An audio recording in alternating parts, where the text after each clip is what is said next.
If you practice thought leadership long enough, someone will ask you to speak on the topic. And many organizations find that they have subject matter experts who are comfortable speaking about their ideas with other experts, but less comfortable speaking with non experts. So, how do you give voice to your ideas? My guest today is Nick Morgan. He spent a career studying communication with a focus on verbal and nonverbal communication. Nick is the president of Public Words. He's coached many of the top professional speakers in the world and is also the author of many books on speaking. Most recently, Can You Hear Me? How to Connect with People in a Virtual World.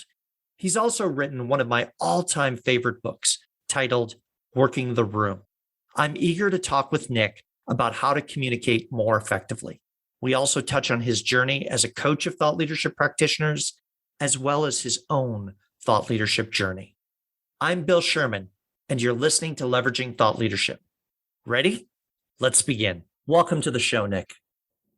Thank you, Bill. It's a great pleasure to be here, and I'm delighted, particularly excited to be talking about thought leadership with you today. This is a passion of both of ours, so let's get started. It is. So you and I have known each other the better part of 20 years. And so with that, I think one of the joys that I have is when I think about you, I think about connecting people with ideas. And you've done that in the world of speaking, in person. Now you've focused on virtual. And so I want to dig into that a little bit. And let's start by setting the table. When you think about connecting people with ideas, how would you explain that? What comes to mind? Well, so many things, but let's start with a couple that seem key.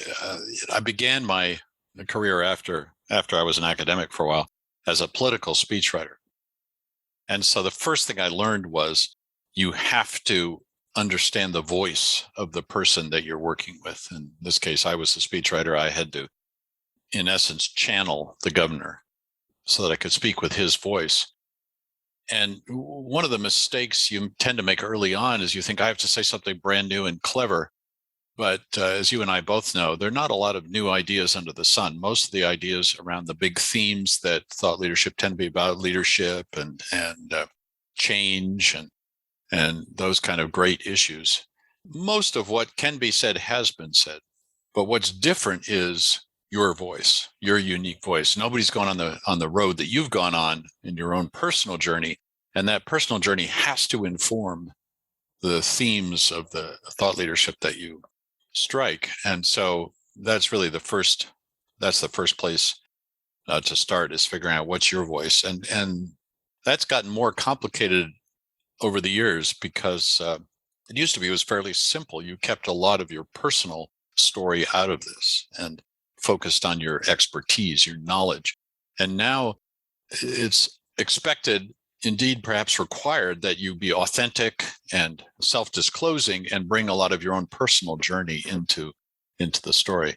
And how much information is too much information is the operative question. So that's how we get started. Well, and that line, I think, in terms of that self-disclosure and what's appropriate, has not only moved significantly over the past few decades, but it's still in the process of moving.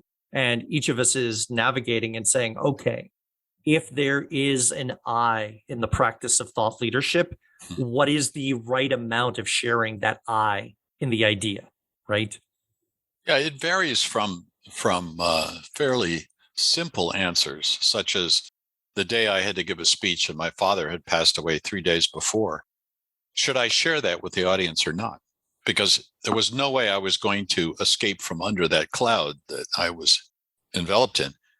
And it was going to affect how I connected with that audience. So should I mention it or not? In the end, I decided not to, because it wasn't relevant to the particular topic. And I didn't want to burden the audience with that because it would have gotten in the way of the topic. But I think about a client of mine who's doing very well, who's a very successful entrepreneur and now CEO. And she began at age 20, 2.5 seconds from death as a drug addict. And it was literally a phone call that saved her life. Now, we debated as she was working on her thought leadership, long and hard about how much of that story we would tell. And it turned out, because of the answer that she developed, that much of that story was relevant. And so she tells that quite gripping and really horrific story, and then ultimately ennobling story about her recovery and her new life. So it can vary quite a bit as to how much information you need to share or you should share. And with that, I think there's also the challenge of how do you create that connection with whether it's an audience in the room or the audience on Zoom or whatever environment you're in? How do you turn it from I'm sharing a piece of me or an idea that I have into something where it becomes relatable and understandable? And I think you've done a good job of both in terms of being aware of that need, helping people see that it's not just standing on stage or, putting yourself out for the world to see, but to evoke that empathy. So let's explore that sort of empathy. Yeah, I always remember the advice of my grandmother when I was about 8 and prone to speaking up at the dinner table when I visited grandma and telling her all about my day and my life. And she was a stern woman, wonderful in many ways, but tended to be tough on the people closest to her that she loved the most. And she said at one point, Nicholas, not general information. And she meant the what you share needs to be of general information, needs to be relevant in some way to the person who's listening in order for it to be acceptable conversation for the dinner table or for the stage or for the Zoom. And I've always remembered that rule from grandma and thought about it and its many permutations over the years. But things have to be of sufficiently general information. However, you don't want to define that too narrowly, because there was a book written by an African writer, unknown African writer, who got turned down by something like 75 publishing houses because they all said nobody in the West is going to be interested in the growing up story, the coming of age story of a young boy in a small African village. And it became a worldwide bestseller, Things Fall Apart, because they were focusing on the wrong thing, not the differences, but the similarities. Everybody has to grow up. And so the story of a young person becoming an adult turns out to be universal, turns out to be sufficiently general information. And I think that's something that you have to be able to step away from yourself. And you talked about that process of working with the client and working through the story and saying, okay, how do we share not just the experience, but the learning from it? And so you have to have a little bit of distance. Yeah, you need some wisdom or some distance on yourself, and not everybody has that. That's one of the coach's jobs is to help them find that.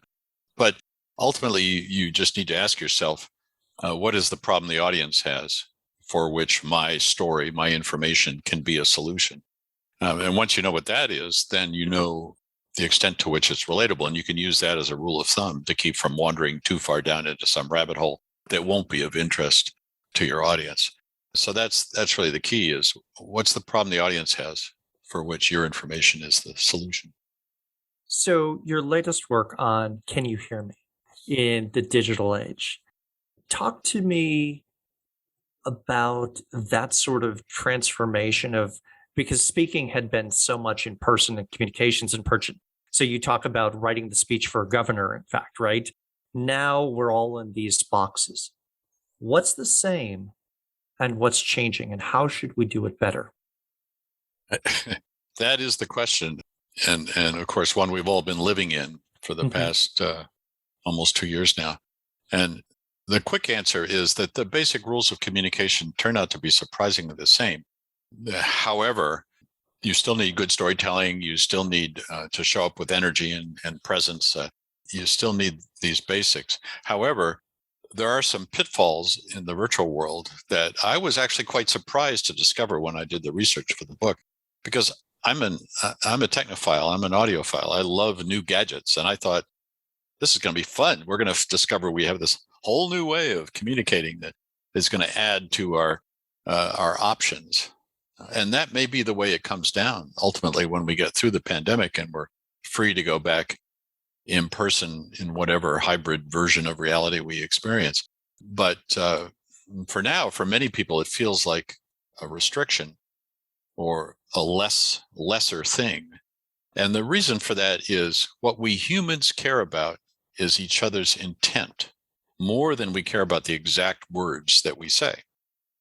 Exact words can sometimes be very important, don't get me wrong, but what we care about is the intent behind them. So if I say, nice job, Bill, you're pleased, because who doesn't like a couple of words of praise, unless you think I mean it sarcastically, and then you feel stung.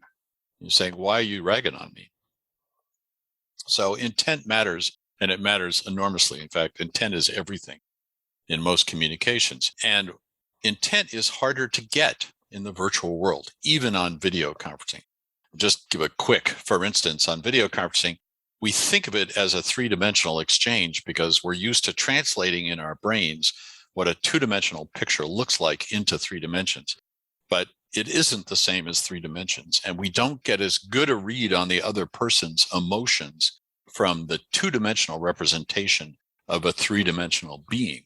You're flattened out as the receiver and the sender, but your affect comes across as less. And just to illustrate how this can work, here's a quick paradoxical example. There is one profession that is going much better on Zoom than it did in person, and that is mediation.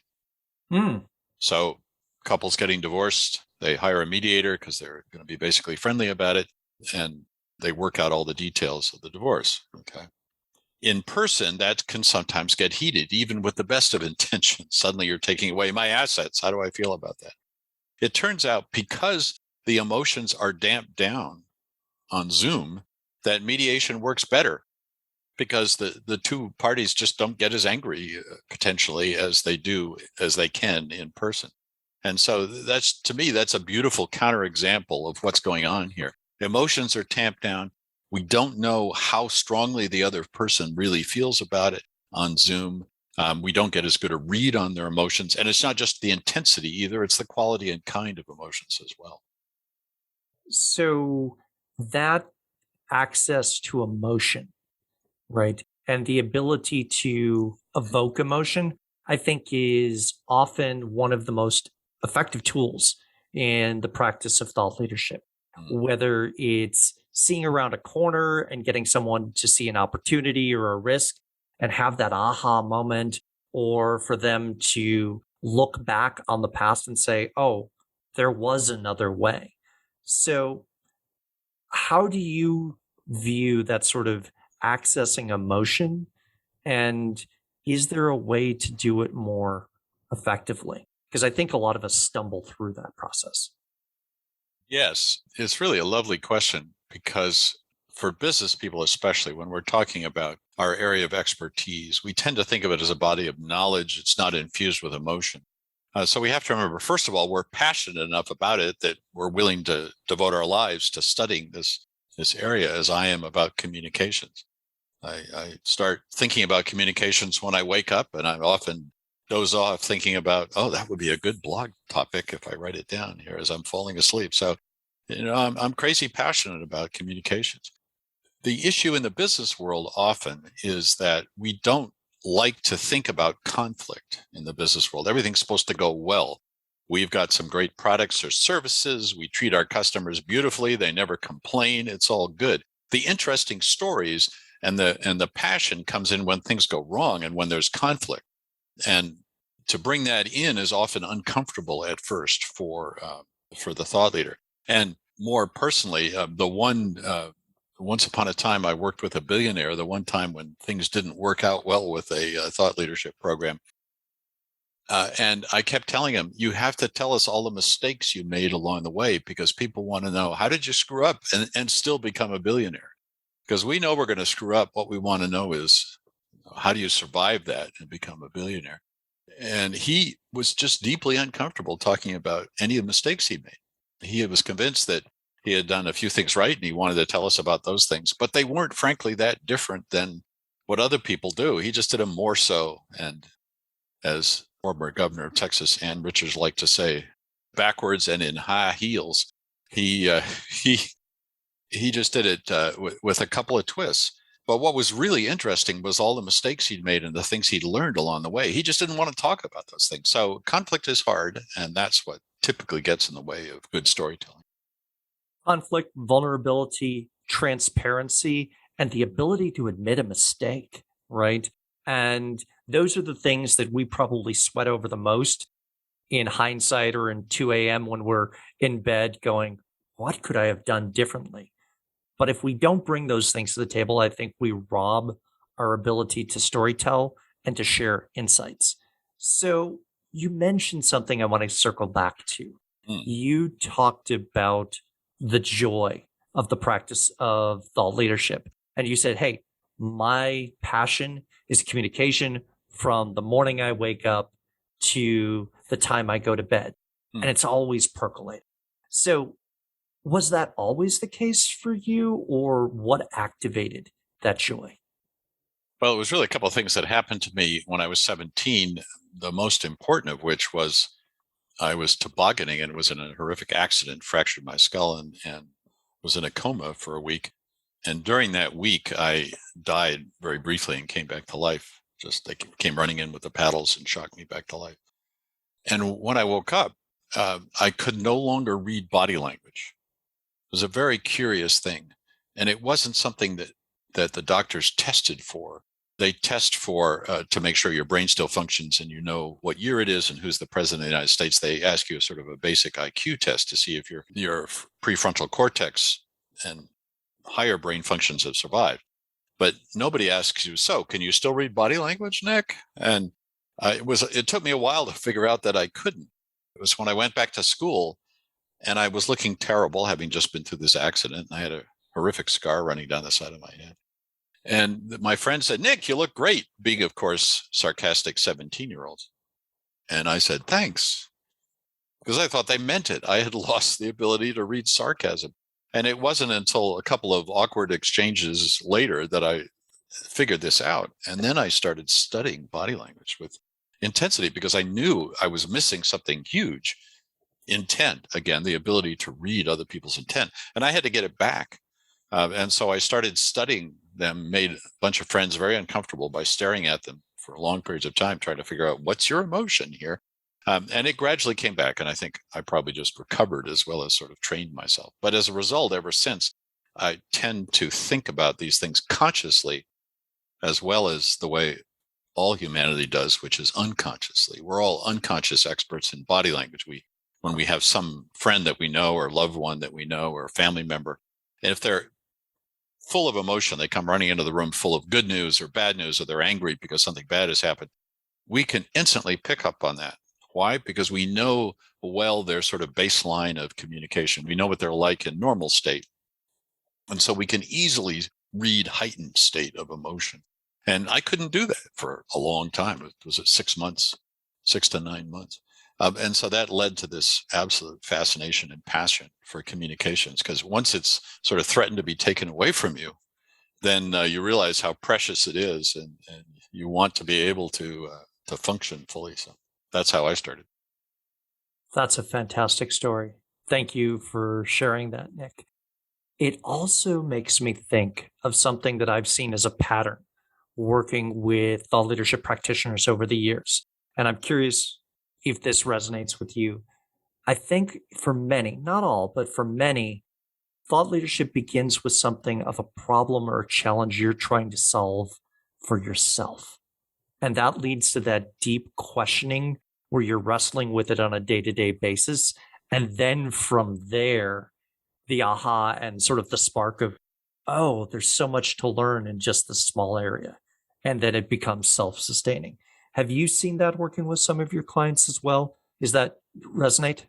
Yeah, absolutely. It's I can think of at least a half dozen offhand immediately that come to mind that either it's a personal challenge they face a scion of industry who had his company bought out from under him, and so became interested in other kinds of purpose and leading a purpose-driven life. Very moving story.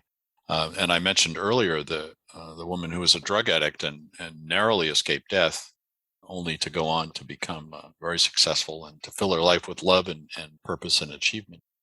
And so these stories just come to mind one after another.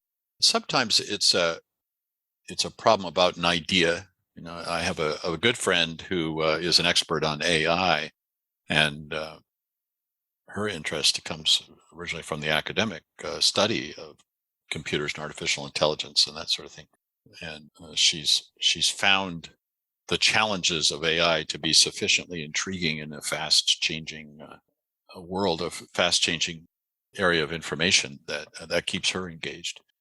So it doesn't have to be a personal tragedy, but there often is a personal story behind it that makes you more sensitive to a particular area, or such as I was with communication, or such as scion of industry was with purpose. When you have something taken away from you, or when you have it threatened, then you see it sometimes for the first time, especially if you've taken it for granted before. And so I think you're right, that does make a big difference. And I think that also is, you have to have that passion and that willingness to study something and explore it on your own, not because you're told to, not because you have to, but because you want to understand, and that perpetual flywheel of curiosity. Yeah, if that's not there, then you're not going to go the distance. When I work with people, they often sidle up to me sort of early in the process and they say, "Nick, do you think I have the talent to do this?" And I'll say to them, if I'm feeling particularly honest that moment, I'll say, talent isn't what I'm worried about here. It's whether you have the determination to go the distance. And the determination ultimately springs from passion. We can coach you into giving a good speech, or help you get over the pitfalls, the mistakes that people make. But if you don't have the passion, then you're going to get tired of it, because it's a long process and you won't go the distance. Well, and that's so true, because the journey of thought leadership, both as an independent practitioner as well as if you're doing it inside of an organization, the arc of thought leadership is not something you do for a week. It's not a quarterly project. It's something that gets woven into your DNA, those who become most successful at it. Yes, absolutely. And both, as you say, inside and outside organizations. Inside the organization, you have to push against the kinds of forces that want to keep you focused on just maximizing profit, or just taking care of the customers, or just developing new markets, or whatever it is you're supposed to do. The inertia of a company is quite strong in whatever their key directions are like that. And so to say, well, we're going to start a larger conversation and ultimately will benefit the organization because it will raise everybody's profile, that's a somewhat delicate argument to make, and isn't always met with huge enthusiasm initially. And it helps if you're higher up in the organization. If you're lower down, it gets even more challenging. So you need a lot of passion, a lot of enthusiasm to keep you going. And it's hard to measure ROI, especially at first. Right, because the signals of success aren't ones that you can measure through content marketing, for example, your reach or the number of likes, engagement. Often when you're putting an idea out for conversation, that seed that you plant takes a while to grow, and it's below the soil. And so you don't see it until it sprouts, and you're like, oh, that maybe took me half a year or a year for that idea to really start, even have that green shoot. Yeah, absolutely. It's long-term work. And if your business is obsessively focused on the short term, as many businesses have to be, and as many are, then you're not going to have an easy ride. So you do have to have a lot of passion to get you through. But don't let that stop you. If you've got the passion, make the Absolutely. time. If you are enjoying this episode of Leveraging Thought Leadership, please make sure to subscribe. If you'd like to help spread the word about the podcast, please leave a 5-star review and share it with your friends. We are available on Apple Podcast, Spotify, and all major platforms, as well as at leveragingthoughtleadership.com. So, one of the things that I know you and I have talked about before, and this leads to the concept of passion, is the ability to see the connection between your area of interest and the news of the day, the stories that are in the world. And it has a term, newsjacking, but I want to explore that with you because you've said that over the years, it's a skill that some people catch immediately and some struggle with. So I'd like to get your perspective on this in terms of what is it, how does it work, and why do people struggle? So I tell people as they're getting into a thought leadership program that it's like a filter you put on the world, and you're going to be using that filter for the rest of your life. And it's precisely in the moments when you're not expected to be thinking about it that it's so important. So I have relatives who live in the UK, and I got a call from one just the other day who said, "You should see this piece by Boris Johnson. He just made a complete idiot of himself giving a speech on the BBC, and it's hilarious." And immediately my thought leadership, communications, and of course this relative knew me and knew my interests, so that was in a sense a softball. She knew I'd be interested in it. But there was Boris Johnson giving a speech, and he got lost for 21 seconds, which is an eternity of stage time. And it was even whether you like the man or not, whether you agree with his politics or not, everybody's uncomfortable watching those 21 seconds as he goes. He's shuffling papers, looking in terror. Yeah. Yeah, trying to find some bit of inspiration in there. And he finally gives up after 21 seconds, and he starts talking about Peppa Pig. And it's one of the funnier moments in recent political history. And if you don't know what Peppa Pig is, it's a favorite TV show that was launched in the UK. And there's a Peppa Pig world. It's like Lego World or any of these favorite characters that they get a theme park. So this is Peppa Pig theme park, and the Prime Minister had toured it recently as an example of British initiative and creativity and enterprise. And so locked in there somewhere, there probably was a point that he could have made had he not been so obviously lost. But he did not do that well. But it was an ideal moment of newsjacking for me. So that was a pretty easy one, as I say. The harder one is when you take an ongoing issue that's constantly debated. Let's say the good and the bad news about the environment. We tend to hear so much of that on a daily basis that it sort of achieves background status in our minds, unless we are particularly passionate about it. But it sort of goes in one ear and out the other. You see, we have so many news feeds that we'll hear the same story 7 times during the day. And so we think, yeah, that's happening, and it's bad news and so on. But we need to be able to pay fresh attention at that point and see, is this relevant to my area of expertise, and not precisely tune it out because we hear it about it so much. And that's the real opportunity, because pity the poor press that has to report on something like that over and over again. They're always looking for a new angle. So if you're the bright spark who comes along and says, this is really about X, my interest, artificial intelligence could solve this problem, then the press will love you because you're bringing a perspective that allows them to write something new, and you'll get attention that way. So it's a great way to tie your story where you sometimes struggle to get people to pay attention to something that they're already paying attention to. And as a result, it's can be a very effective way to spread the word. But you've got to be ready and always have that filter on, always be looking at the world thinking, how can I turn this into a news item about my subject? And that's that 24/7 sort of your mind tied to your passion. It's the voice back in the back of your head that for you is thinking about communications, for example, for your friend, AI, whatever the topic you've chosen, whatever your passion is always looking at the world through your lens with fresh eyes and saying, is there an opportunity here? Is there a story that ties to what I care about? Right. Yeah, I had a lovely example of this the other day. I was on vacation. This was in August, and I was just walking into a cafe, and there was a gentleman in front of me who said he'd like some toast. And the person in front said, the clerk said, sure, okay, I'll get some toast for you. And he's standing there and looking at the person. And there's clearly something he's frustrated with, and he waits a while because he's polite to say anything, but he says, "Why aren't you using the machine?" And clerk just looks at him and says, What are you talking about?"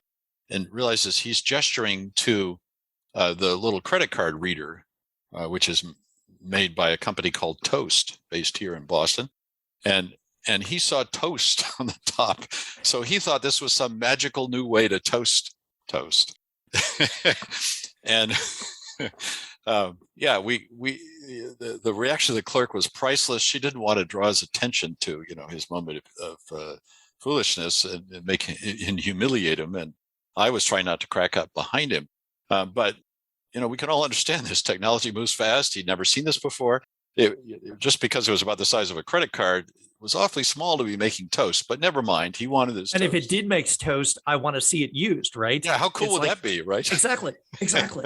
So, yeah, so there was an opportunity for anybody for an AI story. It didn't quite work out as a communication story, although I wrestled with it for a while because I loved it. But yeah, it's for any number of particular interests, that would have made a lovely little vignette, technological adaptation, and so on. So we've talked about your start into the world of communications back at 17. And you've, over your career, been a teacher, a coach, a consultant, an advisor. You've worn many hats. I want to talk to you for a few minutes about what have you learned, both being a practitioner as well as that advisor. And so I think those are two different perspectives in thought leadership. And there are more practitioners and fewer of us who do the advising. So I want to ask you, what have you learned by seeing many people wrestle with their own thought leadership? Well, it's never as interesting as you think it is to the rest of the world. That's the first thing you have to learn. So a certain amount of humility. You're going to be wearing that filter all the time. And so you'll be like that annoying person at the cocktail party who won't stop talking about X, whatever that is. So you have to wear your learning, your expertise lightly and have a sense of humor about it. But also you can't despair. People will be interested. And if they're not, and you are, it's probably because you haven't figured out how to tell the story yet in a way that will make it sufficiently relevant to people. Back to my grandma, sufficient of general interest is the key question. How do you make this of general interest? And what your job is to find the human theme, the elemental story in that area of expertise, what brings it to life. And of course, the people who struggle with it are the people who are in the more esoteric fields, like AI and that kind of thing. But then when you look at a lot of recent movie making and TV making, AI is all over it, right? Robots and all that kind of thing. So there are stories to be told. It's just you have to figure what they are. And as I say, find it in the conflict, which is not the first place you want to look usually. But so that's the main thing, is it's not as interesting to other people as it is to you. And also, if you do it right, you can get their interest and you can get them to pay attention. And the key is letting the audience do some of the work and making it about them. So it's about being aware of and talking to your audience. So you say letting your audience do some of the work. What do you mean by that? Because I think there's something to unpack there. Yeah, so that has both specific immediate applications and also more general ones. But let me see if I can illuminate it by talking about a bit of research that was done at Princeton University by a psychology professor who wired up storytellers and listeners to each other, wired up in terms of their brains. So you could study the brain patterns of both. And what he found was he had the storyteller read or recite a fairy tale to the listeners. And the listeners started to match their brain patterns up to the storyteller. We literally get on the same wavelength when you tell a story. But here's what's interesting. When they got near the end of the story, the listeners' brain patterns anticipated, they actually led the storyteller because they knew where the story was going. And so one of the secrets to good thought leadership is to tell basic stories, fundamental stories that resonate with people so that they can do the rest of the work. They can carry it home for you. They can carry it the rest of the way. And so you want to be telling stories about deep quests and deep fundamental human conditions and things like that. If you think it's not about that, then you haven't done enough work yet. You've got to find the deep human story within your area of expertise.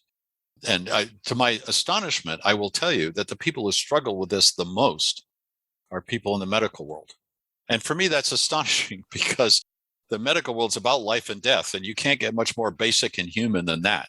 We all want to live and not die. We all want to get cured and not die of some mysterious disease. So it's inherently interesting, but they've been trained. Their scientific training gets in the way. They're trained to be dispassionate and not see. And this is changing, thank goodness. And there's lots of narrative storytelling going on in the medical world now, and they're being trained in new and interesting ways. But on the whole, doctors are trained to disconnect from the emotions so that they don't get overwhelmed by all the grief and all the pain. But the result is it's often hard for them to see the story right in front of them. And I think if we extrapolate even a little bit further to that, that training in science also leads to a lot of business function as well, where you communicate an idea through a white paper and you hand, 20, 30 pages to someone and say, read this. There's often very little storytelling that happens in a white paper. Now, infographics and shorter forms of communication rely essentially on that storytelling. And so that ability to put the circuit breaker in and say, okay, we're doing a white paper or a long form piece. Where's the story here? How do we break it down to the individual beats that get someone to see why it relates to them? Because if you can't create that, like you said, that alignment of brain waves, right, on an EEG, if you can't get someone to see your world, they're not going to have your excitement. Because I've used the phrase that your audience will never be as excited about your idea as you are. And that means if you're not showing excitement, they're not coming along for the ride. Right. Yeah, absolutely. It's you got to be 10 times as excited as they are. Yeah. The case of getting other people as interested in your ideas as you are is that's really the heart of it. That's the nub of figuring out thought leadership, is finding that story and going with something that will ignite their passion, their curiosity just as much as yours, or almost as much as yours. Or related to something that they deeply care about, right? And Sure. so if you can find that common bridge where they say, okay, you're an expert in X, I'm curious about Y, just like you and I, a conversation on the intersection between communication and thought leadership. There is so much that we can continue talking about. And I have a question that I think will relate to something that I've heard from a number of people who practice thought leadership in organizations. And I want to ask on their behalf.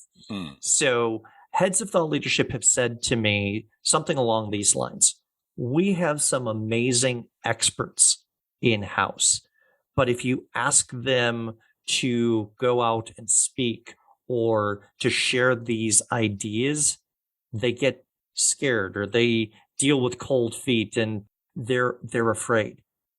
You've worked with speakers at many different stages in the journey, from novice to true pros and masters. How do you help those people who have great stories, great insights, gain the confidence that they need to be able to tell those stories? My approach for a long time has been based on the neuroscience of communications. And for many people, especially thought leaders who are dealing with some area of scientific knowledge or academic knowledge that's quite profound, they're used to thinking in evidentiary terms. And so they find it very reassuring when I show them, this is when you go out and stand in this way on stage, you're going to have this effect on the audience. The audience will be here with you at this point in the story, because we know the neuroscience of storytelling tells us that the audience is going to respond in this way.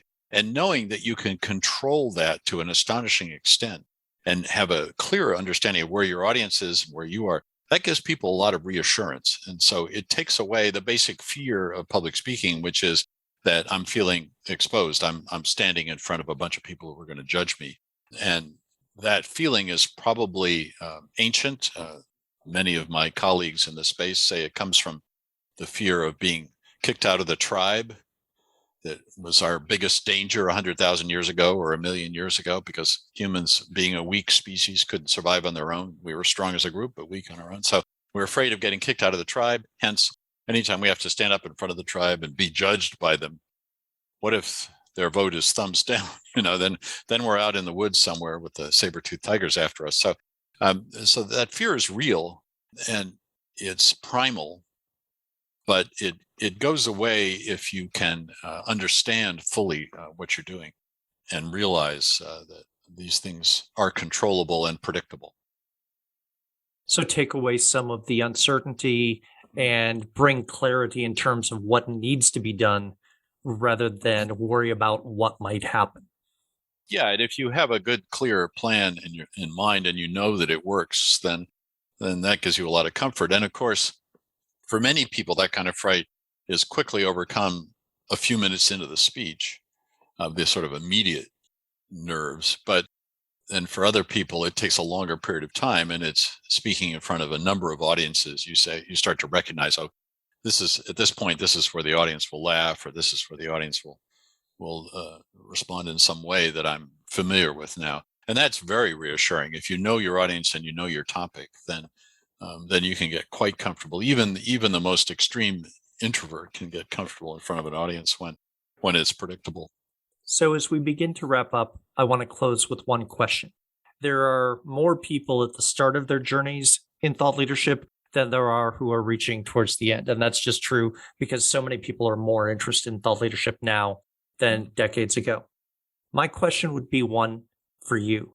If you were to go back and offer advice to 17-year-old Nick or maybe 22-year-old Nick starting down this journey, what advice in terms of developing the skills for thought leadership and what advice would you give for the journey? Yeah, I'd say start narrow. The urge is to start wide.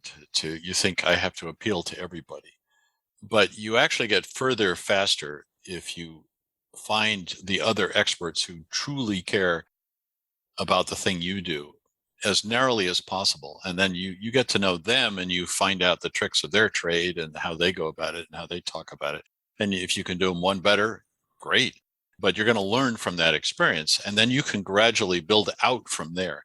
But if you start too wide, if you say, and this is classic when you write your first book, the publisher and your agent will ask you, so who's the audience for this? And you'll say, well, everybody and my mother. And their reaction is, oh, we've got another one here, because anybody who answers that hasn't really thought about who their audience is. It's not true that the whole world wants to know about your expertise. And to find who is interested, you need to start as narrow as possible. So that's the first sort of counterintuitive advice I'd give. And then the second, because I had a lot of stage fright and a lot of uncertainty along the way, and almost gave up any number of times. Is follow that passion and hang in there, because it's a we used to talk about in the consulting world a hockey stick phenomenon, where you're down here and it doesn't look like you're making any progress, and then it shoots up after you've been for a while doing it for a while. Well, what they don't tell you is an actual hockey stick has a short little blade and then a long run up, right? With the handle. But it's really more like the other way around. You have a long, flat blade, right? And then it's going to start going up. How long does it take? I mean, it's impossible to predict. Everybody has a different experience, but it can take 5 years, to really start to get noticed, even in this instant world. The problem with this instant world is that it forgets as fast as it is entranced by something. And so even going viral doesn't guarantee that you've got a thought leadership career. It just means that a large group of people paid brief attention to you.